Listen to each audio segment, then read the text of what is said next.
మీ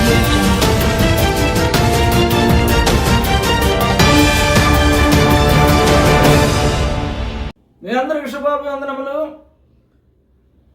శుభవార్త గలతీ 1:4. మన తండ్రి అయిన దేవుని చిత్త ప్రకారము క్రీస్తు మనలను ప్రస్తుతపు దుష్టకాలంలో నుండి విమోచించవలనని మన పాపముల నిమిత్తము తను తాను అప్పగించుకొనెను. యేసు ప్రభువు వారు శిలువలో మరణించి తన రక్తము కార్చుడు ద్వారా ఎవరైతే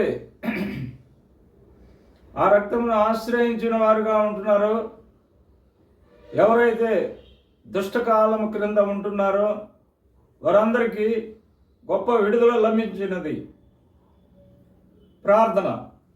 మమ్మల్ని మిక్కిలిగా ప్రేమించిన మా ప్రియ పరలోకపు తండ్రి, జీవాధిపతి, జీవము కలిగిన తండ్రి, ఈ పరిశుద్ధ బంగారు పాదములకు కోటాను కోట్లుగా కృతజ్ఞత వందనములు, స్తుతులు, స్తోత్రములు తండ్రి. నాయన, మీ ఘనమైన మాటలను వినిన మీ బిడ్డలను, వారి సంఘములను, వారి కుటుంబములను, వారి పిల్లలను నిండారులుగా దీవించి ఆశీర్వదించండి ప్రభువా. సంతానము లేని వారికి సంతానమును అనుగ్రహించండి, వివాహం కాని వారికి వివాహమును అనుగ్రహించండి, స్వస్థత లేని వారికి స్వస్థత అనుగ్రహించండి, విడుదల లేని వారికి విడుదల అనుగ్రహించండి, రక్షణ లేని వారికి రక్షణ అనుగ్రహించమని యేసు ఉన్నతమైన పరిశుద్ధమైన నామములో స్తుతులు, స్తోత్రములు, కృతజ్ఞతాస్తుతులు కోటాను కోట్లుగా సమర్పించి మిక్కిలి వినయముతో బ్రతిమలాడి వేడుకొని ప్రార్థన చేస్తున్నాం తండ్రి. Amen, amen. ఈ మెసేజ్ షేర్ చేసిన వారికి, సబ్స్క్రైబ్ చేసుకున్న వారికి దేవుడు నిండారులుగా ఆశీర్వాదములు, దీవెనలు అనుగ్రహించునుగాక. Amen, amen.